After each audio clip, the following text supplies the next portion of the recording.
16 دسمبر 1971 یہ وہ دن ہے جب مجھ سے میرا دیس چھین لیا گیا۔ یہ کہانی مشرقی پاکستان کے بنگلہ دیش بن جانے کی کہانی ہے، اور اس کو آپ تبھی سمجھ سکتے ہیں جب آپ سے یہ کہا جائے کہ آپ سے دریائے سندھ پر ایک مالکانہ احساس ختم ہو جائے گا۔ جب آپ جن گھروں میں رہتے ہیں وہ آپ کے گھر نہیں رہیں گے، وہ کسی اور قوم کی ملکیت ہو جائیں گے۔ جن میدانوں میں آپ کے بچے کھیلتے ہیں وہ میدان آپ کے نہیں رہیں گے۔ جو ہوا آپ کو اپنی سی لگتی ہے اور اس میں آپ سانس لیتے ہوئے بڑا سکون محسوس کرتے ہیں، وہ اس ہوا پہ آپ کا حق نہیں رہے گا۔ جن پانیوں میں آپ تیرتے ہیں، آپ سفر کرتے ہیں، وہ پانی آپ کے نہیں رہیں گے۔ تو شاید آپ کو احساس ہو سکے، آپ کو وہاں سے نقل مکانی کا، یہ دیس جس کو آج آپ پاکستان کہتے ہیں، وہاں سے آپ کو نقل مکانی کرنی پڑ جائے، آپ دوسرے ملکوں میں بکھر کے رہ جائیں، آپ کو نہ پتہ چلے کہ آپ کا بیٹا اور آپ کا بھائی کدھر گیا۔ اور آپ کی پورے پاکستان میں اس طرح کے خدا نہ کرے کہ ہر فیملی کہے کہ میرے بچے جو ہیں اپرشتوں میں مارے گئے۔ بنگلہ دیش فوج کی بروٹنی کی ایک سیاہ ترین مثال ہے۔ یہ صحیح ہے کہ وہاں کے عوام بھی باغی ہو گئے تھے، لیکن وہ باغی کیوں ہوئے تھے؟ ان کے ریسورسز پہ قبضہ ہوا تھا، ان کو پاکستان کے ریسورسز میں کم حصہ ملتا تھا۔ وہاں کی جو پٹسن تھی، وہاں کا جو چاول تھا، وہ دنیا کا بہترین چیزیں تھیں یہ، اور ایکسپورٹ ہوتی تھی اور اس سے بہت زیادہ پیسے کمائے جاتے تھے، لیکن وہاں کے لوگوں کی حالت بہت ناگفتہ بے تھی، بہت زیادہ غریب تھے وہ۔ پاکستان میں بھی لوگ غریب ہیں، لیکن وہاں کے لوگ بہت زیادہ غریب تھے۔ تو اس بات کو ایشو بنایا مجیب الرحمن نے، اور چونکہ لوگوں کے دلوں کی آواز تھی تو اس وجہ سے اس کا یہ مطالبہ لوگوں کے دل میں گھر کر گیا، اور اس نے جب 1971 کا الیکشن لڑا ہے تو اس نے وہاں کی مشرقی پاکستان کی ساری سیٹیں جیت لی، اور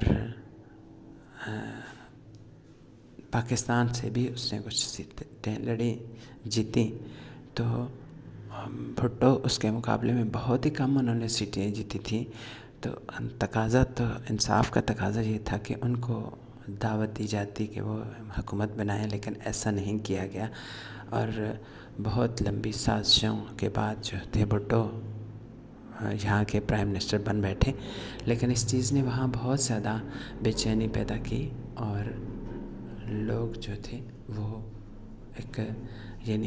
ایک ایسا ایجیٹیشن سامنے آئی جس کو سنبھالنا مشکل ہو گیا۔ تو یہ ایجیٹیشن ایک دم سے نہیں آئی تھی، یہ بتدریج حالات کے کروٹیں لینے سے آئی تھی۔ تو مجھ سے اگر کوئی پوچھے تو میں چھوٹی سی بچی ہونے کے باوجود مجھے یاد ہے کہ 1968 میں حالات بہت بہتر تھے، بہت امن تھا وہاں، اور لوگ بہن بھائیوں کی طرح سے رہتے تھے۔ بنگالی اور ادھر پنجابی اور سندھی، وہاں بہت سارے فوجی اور بہت سے تاجر اور بہت سارے اسٹوڈنٹ پڑھنے جاتے تھے، ادھر جاتے تھے، وہاں سے لوگ ادھر آتے تھے، بالکل اپنا دیس تھا، اپنا گھر تھا۔ مجھے یاد ہے کہ ظاہر ہے کہ میرے والد نے یہی بتایا تھا کہ یہ ہمارا ملک ہے، یہ ہمارا گھر ہے جہاں ہم رہتے ہیں، اور یہ ہمارے وہاں وہ نوکری کرتے تھے، ملازمت کرتے تھے اور ہم سیر کرنے جاتے تھے. ایک اپنائیت کا ایک الگ احساس ہوتا ہے. یعنی آج میں سوئٹزرلینڈ چلی جاؤں، انگلینڈ چلی جاؤں، کتنا بھی وہاں خوبصورت ہو، لیکن وہاں یہ اپنے ملک کے تو نہیں ہے. وہاں وہ اپنائیت کا احساس نہیں ہے، وہ ملکیت کا احساس نہیں ہے. تو وہاں آج بھی جب میں یعنی یاد کرتی ہوں تو مجھے بہت زیادہ دل میں ایک کھچ پڑتی ہے، ایک بڑی ہُک سی اٹھتی ہے کہ وہ سرزمین جہاں میں نے ایک ملکیت کے احساس سے قدم رکھے، جہاں میں کھیلتی تھی، جن پارکوں میں کھیلتی تھی، جہاں ہمارے والد سیر کرانے لے کے جاتے تھے، جہاں ہم نے 2-2.5 سال گزارے، اور بالکل ایک بہت محبت بھرا ایک ماحول تھا. بہت سے بنگالی فیملیز سے ہماری شناسائی تھی. تو وہ ملک ہمارا جب نہیں رہا تو مجھے ایک بہت زیادہ تکلیف ہوتی ہے. اور پھر بتدریج حالات بدلتے بھی رہے، اور یعنی ایسا ہو گیا آہستہ آہستہ کر کے کہ ہم باہر نکلنے کے قابل نہیں رہے. 70 تک ہم وہاں رہے تھے. تو 70 کے دسمبر تک ابا جی کی یہ حالت ہو گئی تھی کہ وہ بہت پریشان رہنے لگے کہ میری فیملی جو ہے کسی طرح سے چلی جائے، میں نہ جاؤں لیکن میری فیملی چلی جائے، کیونکہ وہاں عزتیں محفوظ نہیں رہی تھی. لیکن پھر بھی یہ ایک کوئی اگر اس طرح کی بغاوتیں ہوتی بھی ہیں تو ان لوگوں کو چن کر مارا جاتا ہے جو کہ واقعی بغاوت کرتے ہیں. اور پوری عوام پہ جب آپریشن کر دیا گیا اور ٹینک سڑکوں پہ چڑھا دیے گئے اور اتنے زیادہ لوگ مارے گئے کہ جو فیض احمد فیض تھے وہ یہ کہنے پہ مجبور ہو گئے کہ وہ بھی یعنی وہاں آتے جاتے تھے بہت زیادہ طائفوں کے ساتھ. وہاں بہت شاعر ادھر سے ادھر جاتے تھے، سنگر جاتے تھے، لوگ جاتے تھے، لوگوں کی دوستیاں تھیں، بہت زیادہ گہرے تعلق تھے، لوگ بہت رہتے تھے وہاں. تو ان کی بھی بہت وہاں تعلقات تھے. تو جب بنگلہ دیش بن گیا ایسٹ پاکستان تو ان کا وہاں جانا ہوا. تو بہت زیادہ انہیں تکلیف ہوئی کہ وہاں انہیں ایک اجنبی ایک احساس ملا لوگوں کا. لوگ مطلب ظاہر ہے کہ جب ان پہ اتنی آپریشن ہوا نا تو آج تک جو پرانے لوگ ہیں وہ محبت بھی بہت کرتے ہیں، لیکن گلہ بھی انہیں بہت ہے کہ یہ اپنے لوگوں کے اوپر اس طرح سے آپریشن کرنا کہ بچے عورتوں کا احساس نہ کرنا، اور کوئی جو ہے نا عوام اور کوئی دشمن کا فرق ہی نہ رکھنا. تو اس بات کا انہیں گلہ ہے. اس وجہ سے پھر ایک اجنبیت کی دیوار کھڑی رہی کافی عرصہ. تو جب فیض احمد فیض گئے بنگلہ دیش بننے کے بعد بھی کسی مشاعرے پہ، بڑے شاعر تھے، کوئی بلایا گیا تو، لیکن انہیں بہت اس چیز کا احساس ہوا کہ ایک اجنبیت تھی، ایک بہت فرق پڑ گیا تھا. وہ جو ایک اپنائیت تھی، ایک اپنا ملک، اپنے لوگ، اپنے دوستیاں وہ بہت کم ہو گئی تھی، ان میں بہت فرق پڑ گیا تھا. تو انہیں یہ کہنا پڑا کہ ہم کہ ٹھہرے اجنبی کتنی مداراتوں کے بعد، اب ملیں گے آشنا کتنی ملاقاتوں کے بعد. کب نظر میں آئے گی بے داغ سبزے کی بہار، خون کے دھبے دھلیں گے کتنی برساتوں کے بعد.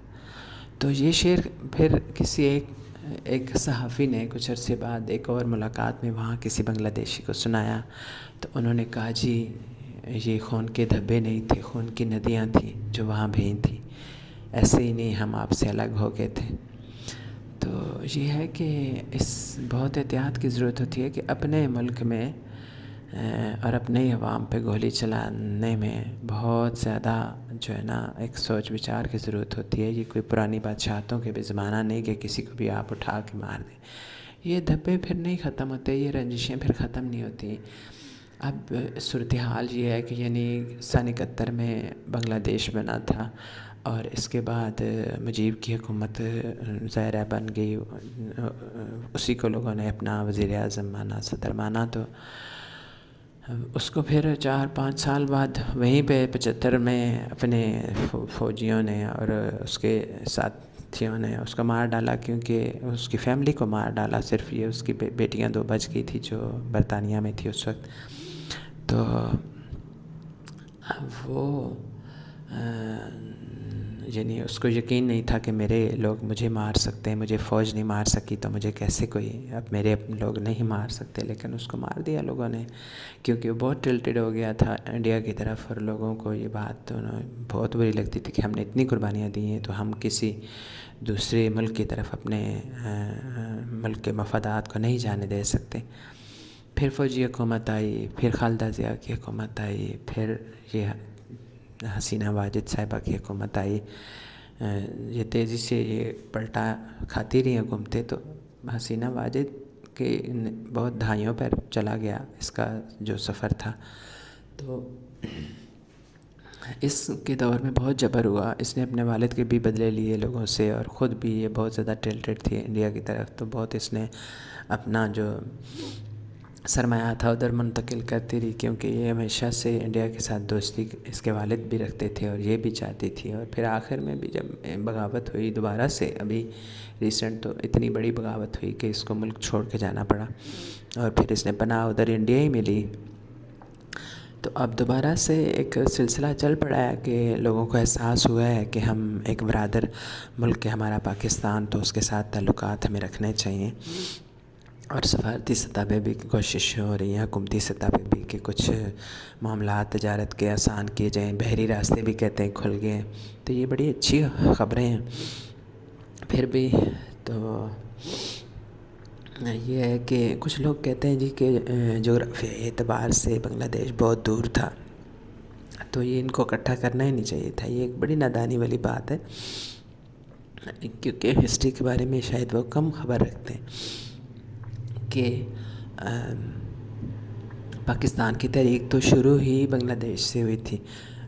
جو اس وقت بنگال تھا، 1906 میں جب مسلم لیگ کی بنیاد رکھی گئی، تو یہ بنیاد بھی رکھنے والے بنگالی لیڈر تھے، سلیم اللہ خان کے گھر میں ہوئی تھی. ان کے ساتھی جو تھے قائد اعظم تو کافی 13-14 سال بعد مسلم لیگ میں شامل ہوئے. تو وہاں کے لوگوں نے بڑی قربانیاں دی ہیں مسلم تشخص کے لیے، اور انہیں یہ احساس تھا کہ بنگال میں جب حکومت بھی قائم ایک دفعہ ہوئی، انہوں نے تقسیم بنگال کرائی.